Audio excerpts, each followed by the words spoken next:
छोटे से भी कर्म का हमको दंड मिलेगा। देखो, एक मांडव्य नाम के ऋषि थे, महाभारत में कथा है। तो उन्होंने एक तितली की गुदा में, बच्चे थे तो बबूल का कांटा डाल के छोड़ दिया। खेल खेल में तितली पकड़ी और एक बबूल का कांटा उसकी गुदा में डाल के छोड़ दिया।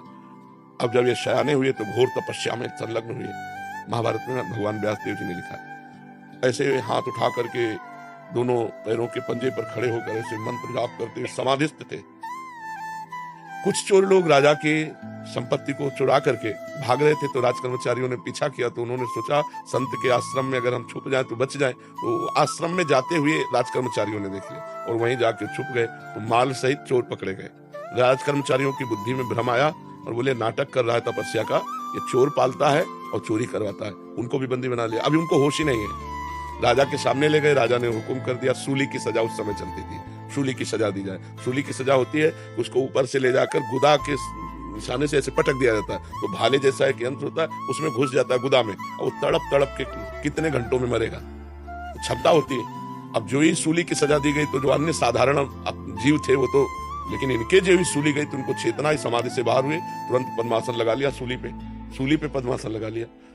अब जब दूसरे दिन अन्य वध करने के लिए लाए गए तो पुराने वाले उतारे, जो ही देखा कि महात्मा वो भाग करके गए, बताया तो गाय आगे करके बड़ी नम्रता से उनका, महाराज मुझे पता नहीं था कि आप संत हैं, आप कृपा करो। बोले मुझे इससे मतलब नहीं, तेरे को कोई दंड नहीं, हम सीधे यमराज को दंड देंगे, क्योंकि निर्णायक वहां से निर्णय होता है ना।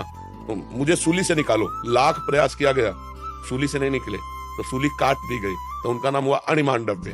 और वो तत्काल अंतर्ध्यान होकर यमपुरी पहुंचे और यमराज से कहा ये किसकी सजा है, ये क्यों सजा दी? क्योंकि जब से मुझे होश है तब से मैंने कोई पाप नहीं किया।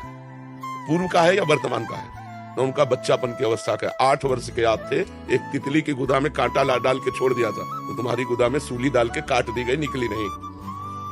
तो उनका पहले तो 8 वर्ष के बच्चे को शुभ अशुभ का ज्ञान ही नहीं होता। आज से मैं नियम बनाता हूं कि 14 वर्ष की अवस्था तक के पहले के किए हुए पाप नहीं लागू होंगे। वो आज भी है, 14 वर्ष की अवस्था के पहले के पाप यमराज के यहाँ दंड नहीं। अपने शायद भारत सरकार में भी उसको विशेष दंडनीय नहीं माना जाता। नाबालिग के उसमें छोटे मोटे सजा देकर के उसे मुक्त कर दिया जाता है, उसको सुविधा दी जाती है?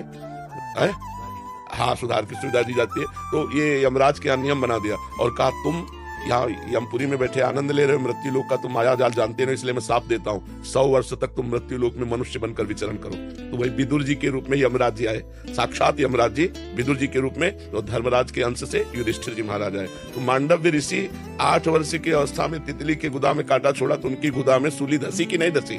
तो हमारे छोटे छोटे कर्मों का भी फल हमको भोगना पड़ेगा, इसीलिए होश से कर्म करे। और अगर सर्व